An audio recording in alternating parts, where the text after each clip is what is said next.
Warning, this particular episode is going to be just jam-packed with thrilling mature content. We're talking all about scandalous historical events, complete with graphic descriptions to really titillate your senses. Listener discretion is advised. Please, won't somebody please think of the children? Fantastic news. Brace yourselves for the mind-blowing revelation that this episode might contain paid promotions. All hail this podcast, where history and capitalism make sweet, sweet love to bring you valuable knowledge, wrapped in the warm embrace of nihilism. Let's keep listening, at least it distracts us from the relentless void of existential despair. Live from an undisclosed bunker, it's the Reasonably Priced Time Machine podcast, hosted by the ever-doomed Professor Ryan Lancaster. Also featuring the indifferent androids, Archie and Hildy, who add their talents to this futile endeavor.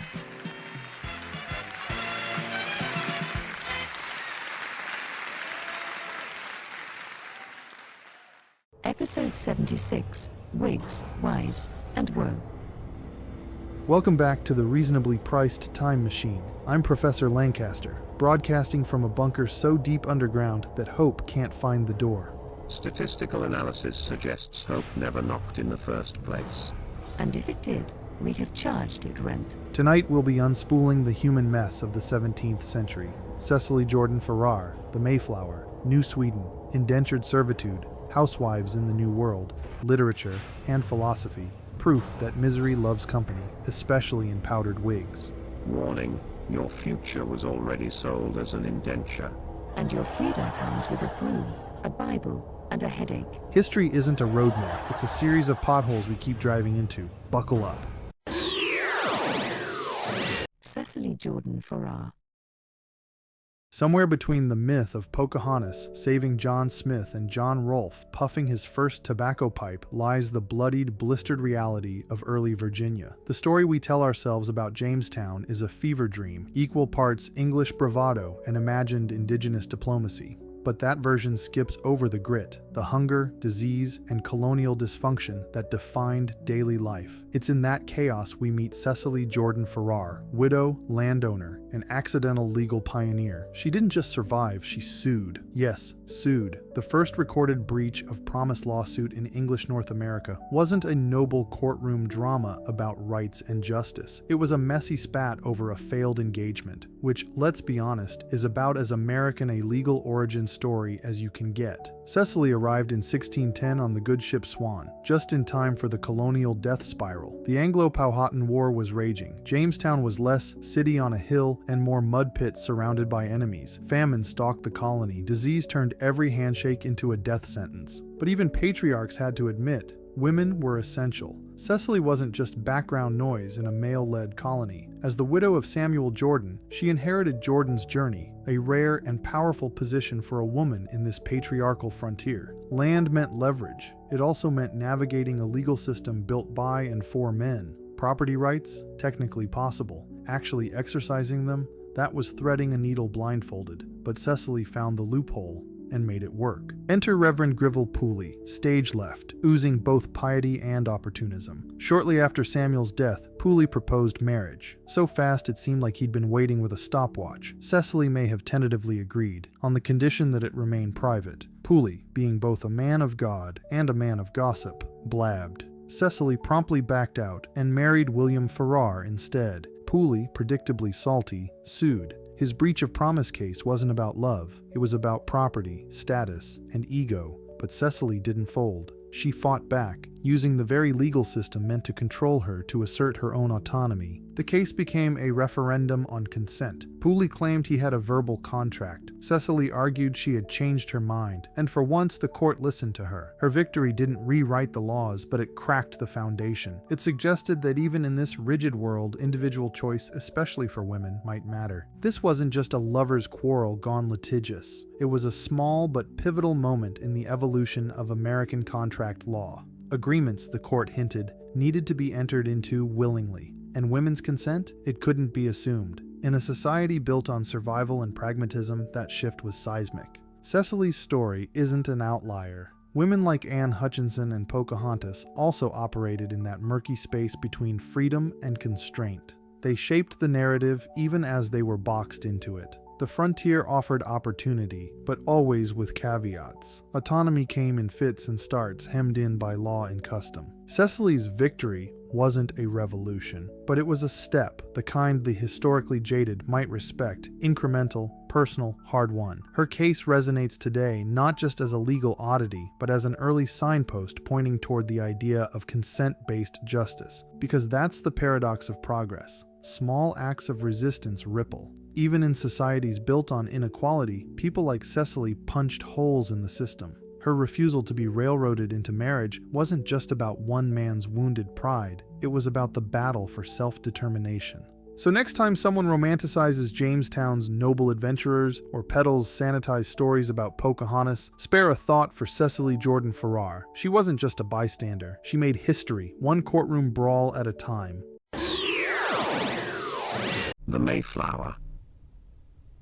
History isn't some tidy tale tied up with moral platitudes and a bow. It's messy, reckless, and full of people who'd rather roll the dice on an uncharted frontier than kneel to a king who thinks God slides into his DMs. Enter the Mayflower, a weather-beaten tub hauling a cross-section of religious misfits and calculated opportunists across the Atlantic in 1620. This wasn't just a voyage, it was an existential middle finger to the powers that be. The separatists on board, tired of the state dictating how to pray, essentially said, "Screw it, let's start from scratch." And start they did. But liberty, once romanticized, started to look a lot like frostbite, scurvy, and land disputes with neighbors who hadn't signed up for any of this. These weren't wide-eyed pilgrims with buckled hats and innocent dreams. They were religious exiles who had already fled to Holland, only to find it a little too free-spirited for their taste. So they made a bold move. Build a new theocracy from the ground up, where they could breathe freely and judge others in peace. Were they trading one form of repression for another? Absolutely. But hey, baby steps. Freedom in practice often just means rewriting the rules in your own favor and praying the ink dries before winter sets in. They landed off course near Cape Cod, miles from where their charter said they should be. No king, no plan, no legal framework. So what did they do?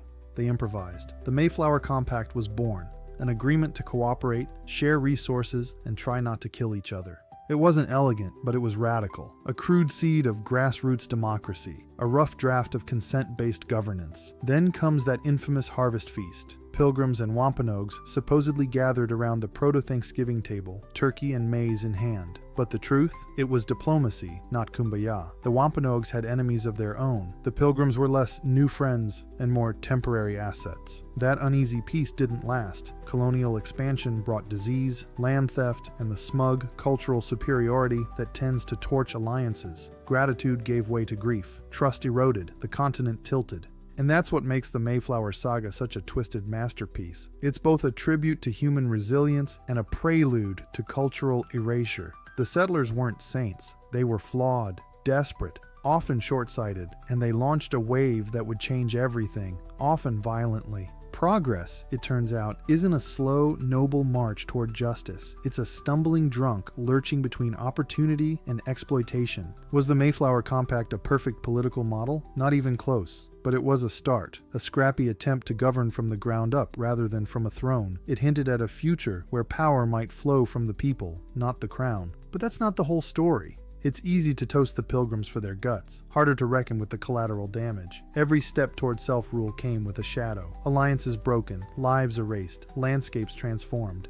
The Pilgrims didn't chase a utopia, they chased survival, and in doing so, they lit the fuse on centuries of transformation, some liberating, some devastating, all very, very human. The Mayflower story is no bedtime fable. It's a high-wire act of ideals, ambition, and consequence. A dream crashing headfirst into the hard edges of nature, politics, and human limitation. So raise your glass to liberty, compromise, ambition, and the messy collision of dreams and reality. And while you're at it, don't forget the Wampanoags and everyone else who paid the price for someone else's freedom.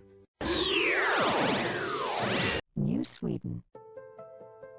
There's something strangely compelling about the ghost of a failed experiment. It lingers like vapor, what could have been, swirling through the footnotes of history. New Sweden was one of those flickers, a scrappy Scandinavian colony along the Delaware River, drowned out by the cannon roar of English ambition and Dutch efficiency. But for a brief, beautiful moment, it offered a crash course in liberty, pluralism, and the relentless human habit of dreaming big and face-planting into reality. This is the story of New Sweden, a dream launched under a crown and crushed beneath an empire. It starts in 1638. Sweden, riding high as Protestant Europe's stern, sword-wielding uncle, decides it's time to stake a claim in the New World. But this isn't your average land grab. This is a strange cocktail of monarchy-backed enterprise and DIY frontier governance. At Fort Christina, modern-day Wilmington, Delaware, the Swedes planted their flag with the lofty notion that this would be a self-governing experiment on virgin soil. Think liberty with Lutheran seasoning. The settlers, Swedes, Finns, Germans, and Dutch, built a patchwork society where land was often communal, governance was hyperlocal, and cooperation was less ideology than survival tactic. This was bare-knuckle pluralism, not out of idealism, but necessity. Mosquitoes outnumbered people, smallpox lurked like a ghost in the woods, and winter didn't care about your theological distinctions. Yet somehow it worked. New Sweden wasn't utopia, but it was close enough to be interesting. It was multiculturalism before anyone had a name for it. Finns showing Swedes how to smoke meat, Germans trading livestock advice with Dutch artisans. There were arguments. There are always arguments. But the dominant tone was collaboration, not coercion. It didn't last. Enter Peter Stuyvesant, the Dutch West India Company's peg-legged authoritarian, who rolled in with ships and bluster in 1655. The Swedes, ever pragmatic, didn't resist much. They handed over the colony, refilled their schnapps, and watched their fragile dream get folded into New Netherland. To Stuyvesant's credit, he let them keep their farms, churches, and quirky customs. But the soul of the thing, its autonomy, its bottom-up spirit, was gone. The lesson was clear. You can dream all you want, but don't expect the empire to honor your blueprints. New Sweden never left a grand monument. No marble statues, no towering cathedrals. Its memory is a log cabin, sturdy, humble, and quietly revolutionary. Finnish settlers turned trees into homes, and in doing so, gave America one of its most enduring frontier symbols. The log cabin outlived the colony. It became folklore. It became metaphor. But the true legacy of New Sweden isn't architectural, it's philosophical. It showed that people from wildly different backgrounds could build a life together, not because they were forced to, but because they had to. It proved that local governance could function, that autonomy didn't require bloodshed, and that diversity wasn't a buzzword but a lived, gritty reality. Of course, no colony is innocent. Like all Europeans, the Swedes built their dream on land that wasn't theirs. They disrupted native life, though by most accounts, with less violence than their contemporaries. Still, moral compromise clings to the story. There's no clean colonial legacy, only degrees of damage. And yet, in its fall, New Sweden offers a warning. Freedom is fragile. Small decentralized communities, no matter how virtuous, are vulnerable to bigger powers with sharper teeth. Liberty needs vigilance. Like a campfire, it can warm or vanish, depending on how well you tend it. New Sweden is gone, but its fingerprints linger in America's DNA, in the myth of the frontiersman, in the log cabin, in every weird little town that prefers town halls to federal oversight. It reminds us that pluralism isn't weakness, that autonomy matters, that even the most obscure experiments can echo long after they collapse. Indentured servitude. The labor markets of British America were anything but clean. They were murky, makeshift arenas, populated by opportunists, the destitute, and the occasional genius dreamer. Indentured servitude wasn't salvation. It was a rickety lifeboat for the desperate, a band-aid slapped on a land-hungry colonial experiment. Historians love their tidy summary: a fair trade, passage to the New World in exchange for a few years of labor. On paper, it almost sounds noble. The contractual freedom, the social mobility, humanists smile, economists nod, and I'm over here shaking a whiskey in one hand and typing away on my keyboard with the other, trying to square the sales pitch with the suffering. Picture England, 1600s. The streets stink of soot, sewage, and desperation. Across the Atlantic, untamed land crying out for bodies to tame it. Enter the recruiter. Sign here, a free ride across the ocean, just 7 years of labor, maybe less. What could go wrong? To the poverty-stricken masses, it looked like the golden ticket. Get out of London, escape starvation, start fresh. At first glance, I'll admit it, there's a certain beauty to the principle, a contract, a shot at self-made success. But scratch the surface and the ink reeks of economic coercion. Freedom born of desperation isn't liberty, it's survival dressed up for the pamphlet. The journey, less noble pilgrimage, more floating purgatory.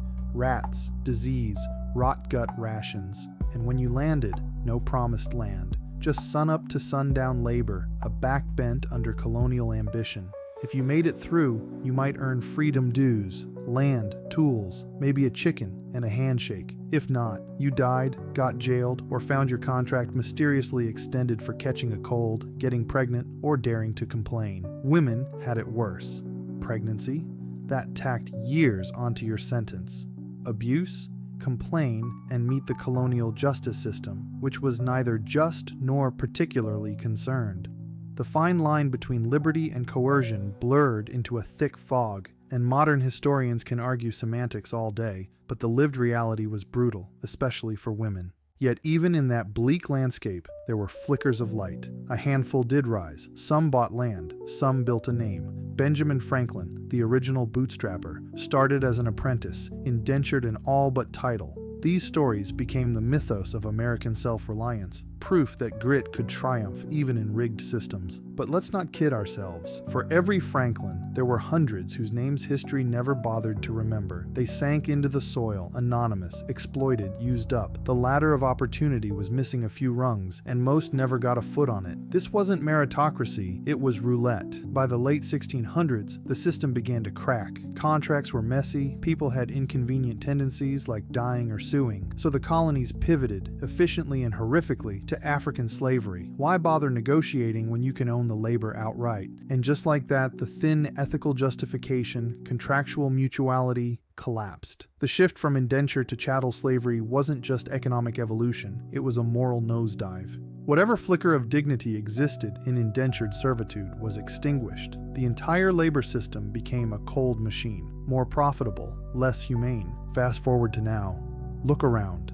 The gig economy hums with eerie echoes, contracts dressed as opportunity, flexibility sold as freedom, power imbalances cloaked in language like partner and independent, Uber drivers, migrant laborers, temporary workers, all still walking that same tightrope between agency and exploitation. The lesson? Consent isn't always enough. A signature means little when desperation's behind the pen. Economic vulnerability warps every transaction, turning contracts into fig leaves and labor markets into moral minefields. Indentured servitude wasn't noble, it wasn't evil. It was a flawed, pragmatic, morally compromised experiment. And like all such systems, it must be remembered, dissected, not romanticized. Because liberty is fragile, because progress isn't linear, because we're still writing contracts that bind more than they liberate. And now, a short commercial break and a word from our sponsors. Ladies and gentlemen, boys and girls, gather round. Have we got a groundbreaking product to introduce to you? You thought you'd seen it all, but you haven't seen nothing. That's right, folks. Nothing. The revolutionary, life-changing concept that's taking the world by storm. Are you tired of the constant barrage of exciting experiences and meaningful connections? Do you find yourself yearning for the sweet embrace of emptiness? Well, look no further. Nothing is not just an absence of things, it's a lifestyle. Imagine a world where expectations and dreams are shattered into insignificant pieces. With nothing, you'll never have to worry about happiness, fulfillment, or purpose again. Act now, and we'll throw in our deluxe package, absolute nothing. Yes, you heard that right. It's like nothing, but even more, nothing. Your friends will be amazed as you effortlessly transcend the bounds of existence itself. Who needs joy, success, or even essential human interaction? With nothing, you'll be the envy of. Well, no one, because they'll be too busy chasing their futile desires. Are you worried about the meaninglessness of life? Don't be. Because with nothing, You can revel in the sheer absurdity of it all. Scream into the void, and guess what? The void doesn't care. It's nothing. So, folks, if you're ready to embrace the ultimate void, call 1-800-EMBRACE-NOTHING and order nothing today. Say goodbye to ambition, purpose, and genuine emotions. Say hello to a life of exquisite nothingness. Nothing. Because, in the grand scheme of things, does anything even matter? Disclaimer, nothing is not responsible for any existential crises, feelings of emptiness, or loss of motivation that may arise from using our product. Use nothing at your own risk.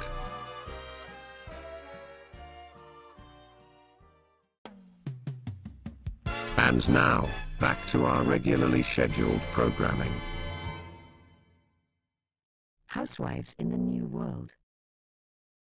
The colonial era in North America was a glorious contradiction, a time when liberty took its first breath while half the population held theirs. It birthed American ideals and simultaneously entrenched patriarchy. Freedom was on the lips of every powdered, wig-wearing, tobacco-chewing landowner, but if you looked at the fine print, women got shafted. Welcome to coverture, a system that turned marriage into legalized identity theft. Let's wade into this legal swamp with a shot of rebellion and a chaser of the quiet, relentless defiance women poured into it. Coverture wasn't a glitch. It was the feature. The law told married women, in essence, you don't exist anymore. You're your husband's shadow now. Sign a contract? Not without your husband. Own land? Not a chance. Want to sue, inherit, leave an abusive spouse? The law shrugged.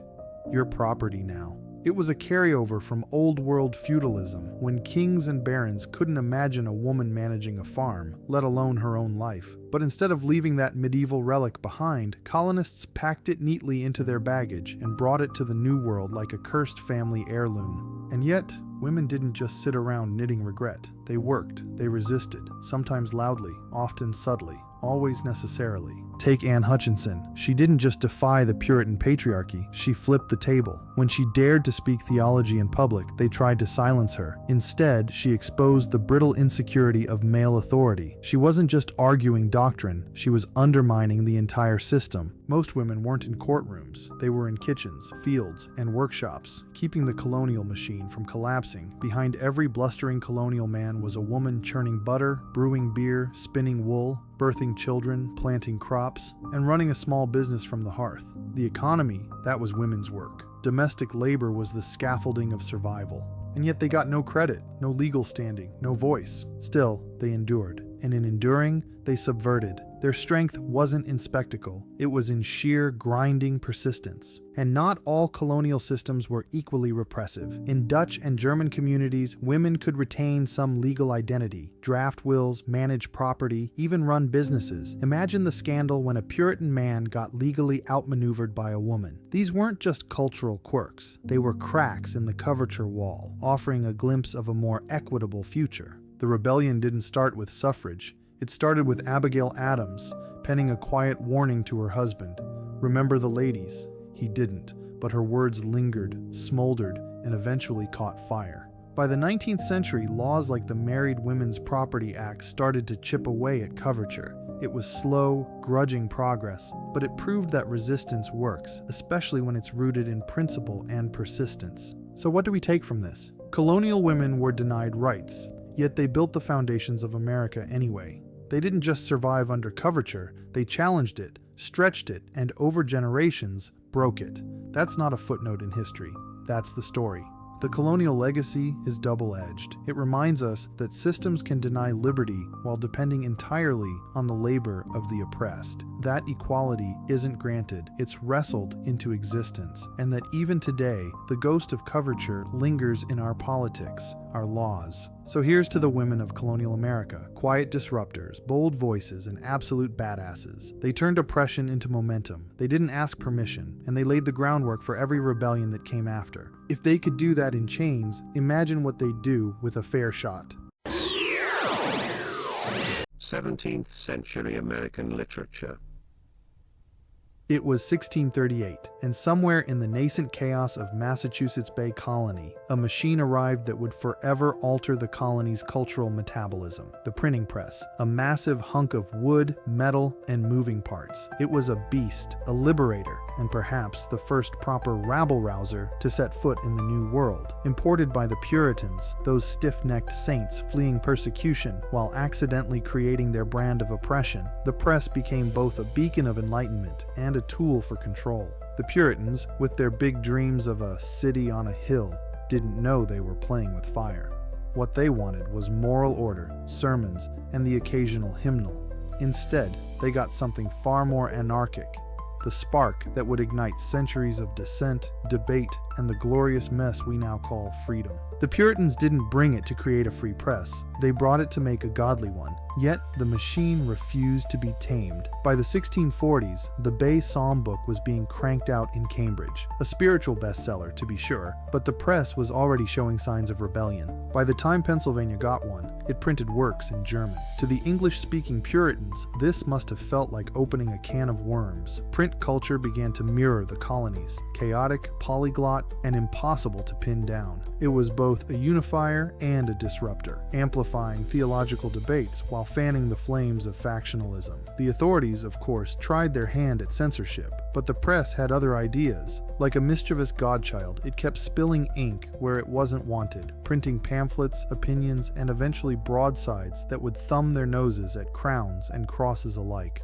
The Puritans were dreamers, no doubt about it. John Winthrop's City Upon a Hill speech practically dripped with optimism, a vision of a shining utopia where everyone would pull their weight and God himself would be the HOA president. However, utopias have a way of unraveling, and the Puritans were no exception. For every Roger Williams, exiled for daring to suggest that maybe church and state shouldn't share a bunk bed, there was a John Cotton, quick to defend theocracy. Puritanism's legacy is a double-edged sword, an engine of vision and civic responsibility on one side and a buzzkill of conformity and coercion on the other. Dissenters like Thomas Morton, with his bawdy ballads and tales of native societies, stood as living proof that the Puritan grip on the colony's souls was never absolute.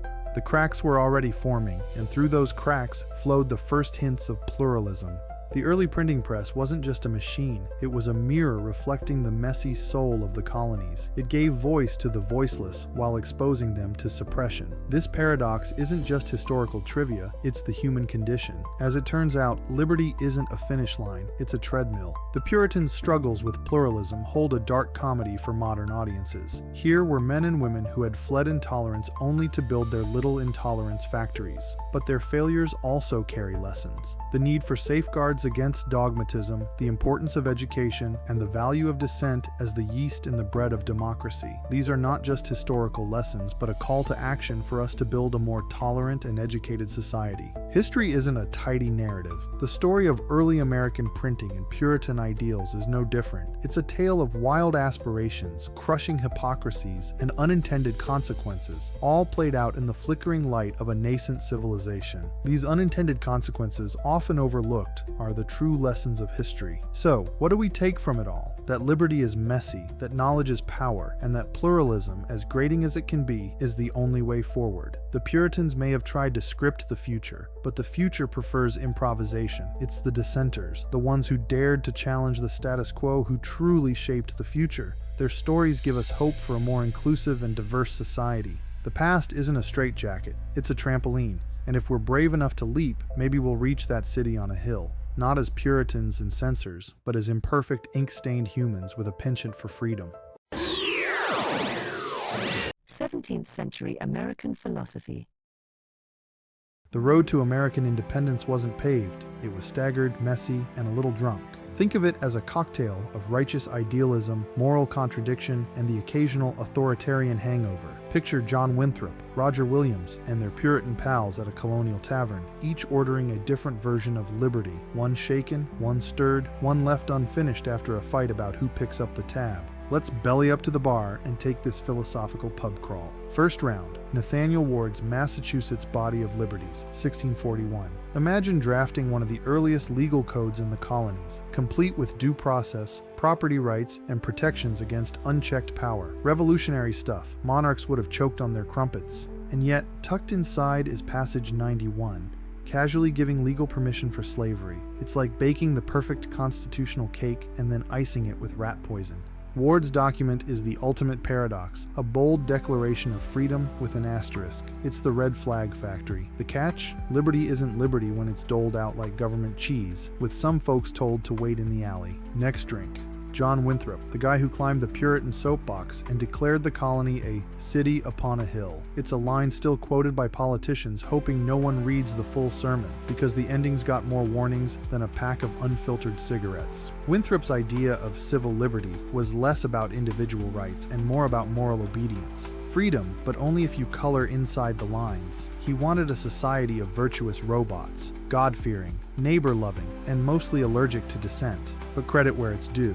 Winthrop's control freak vibes gave birth to public education, mutual aid, and community welfare. Still, his insistence on merging religion with governance set the tone for centuries of awkward church-state debates. Enter Roger Williams, the colonial scene's original punk rocker. He crashed the party in 1636 and planted the flag for radical religious freedom. No bishops, no forced prayers, no government telling you which sky god to fear. Williams didn't just talk the talk. He founded Providence on the idea that people should be free to worship or not, without state interference. It was revolutionary. It was risky. It was also, let's be honest, deeply American. And unlike his peers, Williams had the audacity to say, hey, maybe we shouldn't rob Native Americans blind. He paid for land. He opposed slavery. He had the moral compass of a time traveler dropped into the 1600s by accident. So what do we learn from this sloppy, glorious mess? Early America wasn't a clean blueprint. It was a mixtape. Winthrop's civic choir harmonizing with Williams' anti-authoritarian solo and Ward's legal sludge playing underneath it all like bass distortion. The constant tension between individual liberty and social control still echoing in today's debates over masks, mandates, TikTok bans, and who gets to define freedom. Ward teaches us that liberty built on exclusion is an unstable illusion. It only works if everyone gets a slice of the pie, no matter how much it pisses off the bakers. Winthrop reminds us that utopias need rules, but when those rules smother dissent, all you've got is tyranny in a Puritan hat. Williams shows us that governance works best when it respects individual conscience, honors fairness, and trusts people enough to leave them the hell alone.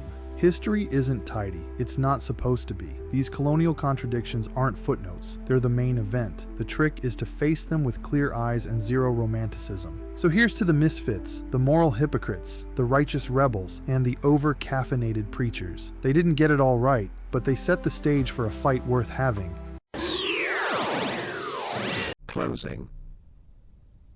History isn't some crusty ledger of dates and dead men. It's a howling engine, part miracle, part madness, screaming down the highway of time with no brakes and questionable morals. It's ambition colliding with idealism, birthing something terrifying and new. And nowhere is that chaos louder than in the early colonial period of the Americas. Picture it. Conquistadors wielding steel and syphilis, enslaved philosophers shackled in irony, women bartered like livestock. And yet, somehow, something phoenix-like rises from the ashes of the old world. Glorious, sometimes grotesque, always, but essential, undeniably. Early colonial history isn't just a study of the past, it's the toolkit for building a better future. Enter Hernán Cortés in 1519, stomping into Mexico with delusions of grandeur and a backpack full of plagues. With a ragtag crew, a few muskets, and the deadliest virus deployment in human history, he tears down the Aztec Empire. You could call it conquest, genocide, or globalization via smallpox and sword.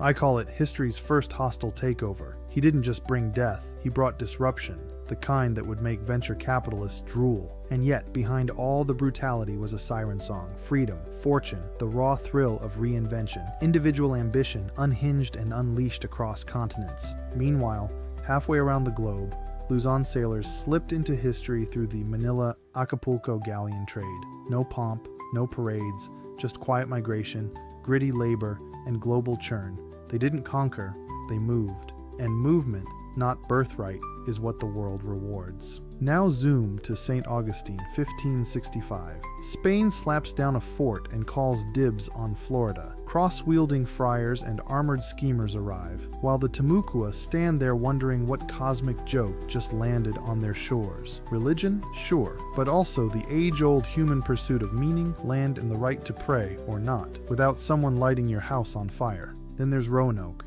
the original ghost story.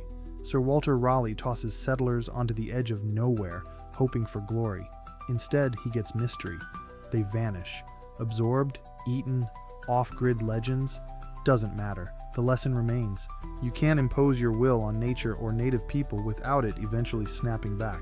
Enter Squanto, a man kidnapped, sold, shipped to Europe, then returned home like some dystopian Odysseus, fluent in English, scarred by trauma, and somehow still generous enough to keep the pilgrims from dying like idiots. He didn't just straddle two worlds, he survived both. That's the age in a nutshell. Pain, diplomacy, contradiction. The headright system? That's landlust with a moral hangover. Import people, get land. It's capitalism in its infancy. Adorable if it weren't horrifying. And the tobacco brides? Women shipped for marriage like Amazon Prime orders. Free market meets forced matrimony. Now, meet Joachim Gans, a Jewish metallurgist dropped into Jamestown. Proof that even in the so-called prequel to America, pluralism wasn't optional. It took heretics, skeptics, Catholics, Jews, and enslaved minds to forge this strange new thing. Unity wasn't a virtue, it was a necessity. Cue Cecily Jordan Farrar, 1620s Virginia. She's fighting legal battles with the swagger of Gloria Steinem in a corset. She didn't just play the game, she twisted the rules until the system flinched. Then there's Pocahontas, not the cartoon, but the woman negotiating cultural survival like a geopolitical chess master. Her marriage to John Rolfe wasn't a love story, it was a treaty in a wedding dress. Let's talk food. Corn, tomatoes, potatoes. The real MVPs of the Columbian Exchange. Indigenous crops didn't just flavor European diets, they saved them. While Europe devoured land, indigenous brilliance fed their enemies. And the women?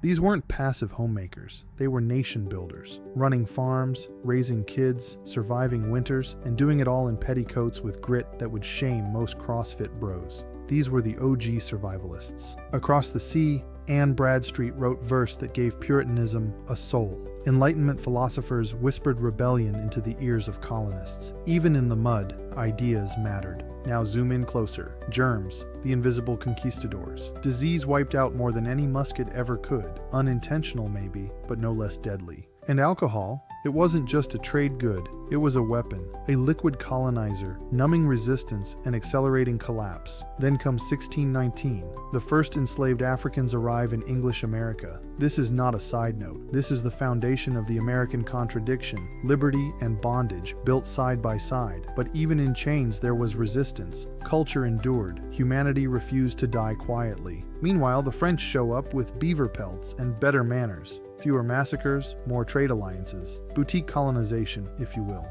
The Dutch? All commerce and tolerance. New Amsterdam had more tongues than Duolingo. They didn't just colonize, they crowdsourced culture. New Sweden? Blink and you'll miss it, but they brought the log cabin. That's apple pie level Americana right there. And why does this all matter? Because early colonial history is the crucible where America was imagined. Not in declarations, but in survival. Not in principles, but in improvisation. These weren't just settlers, they were accidental revolutionaries. Liberty didn't begin in Philadelphia. It began in mud, fire, desperation, and hope. In the chaos of St. Augustine, the silence of Roanoke, the resilience of Squanto, and the defiance of enslaved people who refused to be erased. History isn't linear, it's a spiderweb of ambition, failure, and chance. And those tangled threads, they're ours. If we're brave enough to follow them, maybe we can stitch something better. Let's give a shout out to the fantastic team behind the scenes. Our executive producers, Ryan Lancaster and Ryan Lancaster, have been the driving force. Thanks to Ryan Lancaster, our sound engineer, for ensuring our voices sound their best. Ryan Lancaster's music composition adds that perfect touch to each episode. Our diligent research team, consisting of Ryan Lancaster and Ryan Lancaster, provides valuable insights. And a nod to Ryan Lancaster and Ryan Lancaster handling all things marketing and promotion. Special thanks to our families and friends for their unwavering support and the entire creative community. And, of course, a massive shout out to our listeners. Your feedback keeps us motivated. We're proud to have recorded this episode at the Ryan Lancaster Studios, our creative hub. Remember, the views and opinions expressed in this podcast are solely those of Ryan Lancaster and our guests. Until next time, I'm Professor Ryan Lancaster, and this is the RPTM Podcast.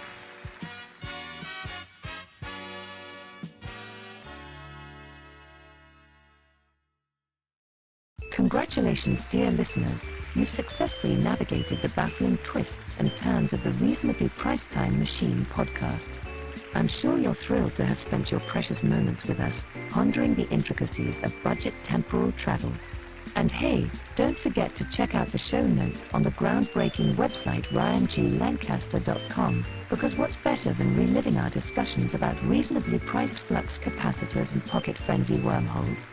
And while you're at it, why not grace us with your benevolent presence on the rating platforms of your choice? We're on the edge of our ergonomic, era-appropriate seats awaiting your judgment. After all, who wouldn't want to share their valuable opinions about a podcast that has tackled the most pressing issues of time travel on a budget? Time may be money, but listening to us, well, that's an investment you can't put a price on.